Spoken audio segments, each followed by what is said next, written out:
Ooh.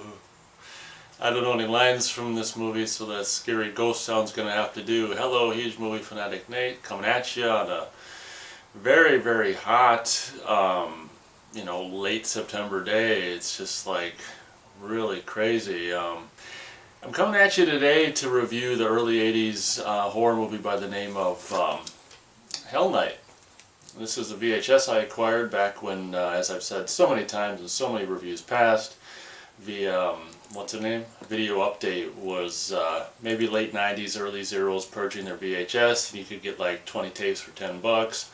And this is one that I acquired during that time, never having seen this movie at the time, and I think I probably watched it once back then. And kind of, pretty much that's it, and I completely forgot about it. The reason I'm doing this review is, as far as I know, I think it's Scream Factory is going to be putting out a Blu-ray of this within the coming weeks or months or whatever. It might be October of this year, and that news kind of is what made me revisit this movie, because I was like, well, that's cool. Do I want to buy this movie? So I'll rewatch the VHS and I can review the movie and also decide whether or not I want to buy the Blu-ray when it comes out. Well, having revisited this movie, having dug out the VCR and revisited the VHS of this particular movie,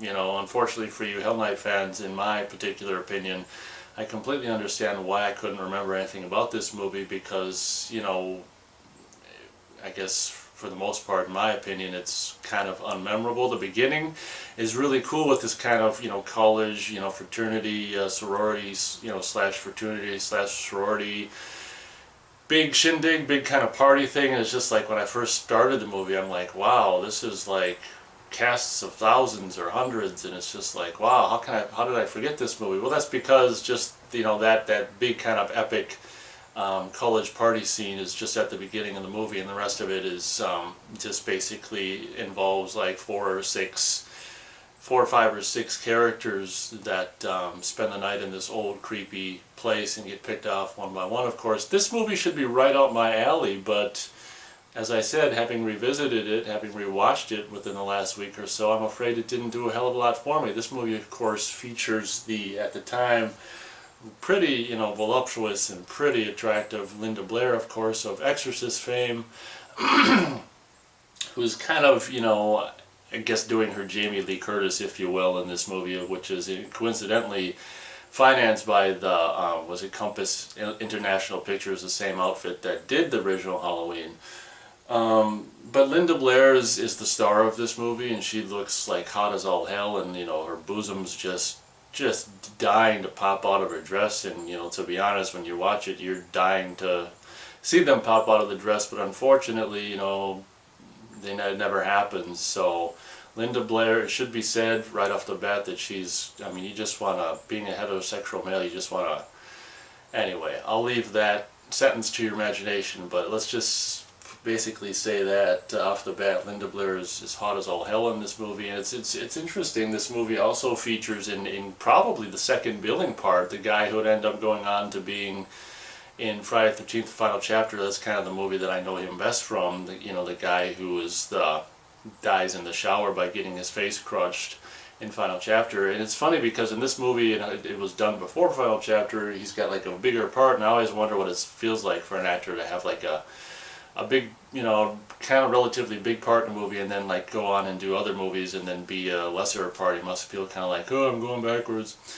But that's just a side note. But that guy's kind of cool. He's photogenic or whatever, and I think he's, pretty good in this movie. Basically, this movie revolves around, and I had to actually just look at the back of the box just now to kind of remember, because it was just like, it's like I don't know, it's just like kind of involves an initiation, like a college fraternity or sorority initiation, and I couldn't remember which one it was, and on the back of the box it says fraternity initiation, which I guess, I don't know, I thought the guys had to do that crap on their own, but I guess they bring a couple girls with them or whatever. I can't remember the specifics of, why the 2 couples, the 4, the 2 guys and 2 girls, I think it's the 2 guys and 2 girls, right, who kind of go there, but it's basically this one guy was in Final Chapter, and then this other guy, and then the final chapter guy's kind of paired with Linda Blair, and the other guy's paired with this, relatively attractive kind of, voluptuous as well, kind of British chick or whatever, who it's just like, even through like, I only just watched it once, recently, but even through like foreplay and after sex, she's got like, underwear on the whole time. It's just kind of like some of the most weirdest kind of, I don't know, sex scene in a horror movie that I've seen, where it's kind of like foreplay, underwear, and then I was like during, I don't know, during sex underwear, after sex underwear, I don't know. I'm not so familiar with this movie, but that's what it kind of seemed like. So this movie basically revolves around this fraternity initiation thing where these two guys, I guess, are bringing these two girls to this old, there's this story about this old, big, huge mansion, which is, one of the best parts about this movie is the location they filmed it in, which from what I can understand is this actual kind of mansion place, which is really, really kind of cool and atmospheric and stuff. And what's cool is, it's like a, I don't know, big, fraternity bash / costume party or whatever. Everyone's like dressed in these old kind of, medieval outfits, and having them wear that stuff and filming in this old mansion really gives this movie kind of a cool gothic feel, if you will. And it's kind of like, I don't know, in a way it's cool and in a way it's not, because it's kind of like when you're watching it, you get, because they're wearing those clothes in that old mansion, you kind of forget when this movie's supposed to take place. It's like it takes place when it was made, like early 80s. But it just kind of, every now and then I got thrown for a loop, like, okay, this is a what? This takes place when? It's just kind of one of them things, So having seen it, only like twice and just rewatched it like within the last week or so, I mean, I can't remember the specifics about there's a spooky story, of course, revolving around the former occupants of this huge mansion, like some guy trying to have like a perfect kid or whatever, and from what I can remember, it's like, he tries to have a son and it goes wrong and it's like a mongoloid, and tries to have another one, mongoloid, like three times, and it's all like a mongoloid every time, or something to that effect. At least there's a mongoloid at least once, I think. And so basically what happens is, the premise of this movie is the fraternity is sending these two guys to this mansion, and just like so many horror movies, before and since and stuff, that's their initiation, to spend a night in this old, basically scary mansion where scary things have said happened in the past. And oh my gosh, one of the ghost stories or the tale regarding the mansion and the family that resided there in decades or whatever past is that, is the mongoloid child like still living in the castle or whatever, or the mansion, whatever the hell you want to call it. And of course, in true horror movie form, that's exactly what is happening. I'm kind of confused whether there's two. It seemed to me like at the end of the movie there was two. There was like one, maybe the father and the son, maybe. Forgive me if you're a Hell Night fan and I'm getting certain details wrong, because I only watched this once recently and I can't remember all the specific details, but it seems to me like there were two bad guys, or two antagonists, if you will, and one of them might have been the father and the other the son or something like that. But one of them, if there were more than one of them probably was like one of the mongoloid sons or whatever. This movie reminded me very much of what Stuart Gordon would end up doing in the mid-90s by the name of Castle Freak, which would be kind of produced and distributed by Full Moon. It kind of makes you wonder if Charlie Band ripped off Hell Night, because it's kind of like Castle Freak is a lot like Hell Night in a lot of ways, where it's just like people coming across an old kind of deserted castle / mansion or whatever, and there's this mongoloid still residing there or whatever. But one of the things that I was really kind of disappointed having watched this movie was, it's just like, oh my gosh, I can take some like, suspenseful, atmospheric, like creeping around at night looking for stuff, or, but this movie's got like, if you, it's got a lot of that, just in, the first half of the movie I was really kind of digging it, but then it's just like, the second half just involves so much just creeping around in the dark slowly. Is just like, and if you like that stuff, that's fine, but I like it in moderation, but in this movie it seemed like almost every scene towards like the middle, towards the end, the second half of this movie was just going out into the property outside and just walking around slowly in the dark, and you can't see anything, and it's just like, oh my gosh, and and this and that. Obviously, the movie, you know, the people, the fraternity guys, if you will, that sent these two guys to and these two girls to this house, you know, probably figured that there's no one actually living in it, so they bring it upon themselves. I think him and some other girl, like, you know, so you got like 6 total characters, I think, or something like that, start to do things where they have like speakers in the, you know, the mansion wired to go, ooh, or screams or whatever, you know, so that's it, screams and stuff to be spooky and stuff. So they have this place wired and stuff, and I think one guy dressed up in something to scare them and stuff. So it's, I don't know, it seems like I've seen this kind of thing before, or since this was made or whatever, which is fine. I mean, obviously horror movies, you know, there's several horror movies that do the same kind of thing over and over. They all take from each other and borrow stuff and whatever. I'm not criticizing that. It's just I'm just saying what happens in this movie. And of course, you know, those guys who are actually doing the,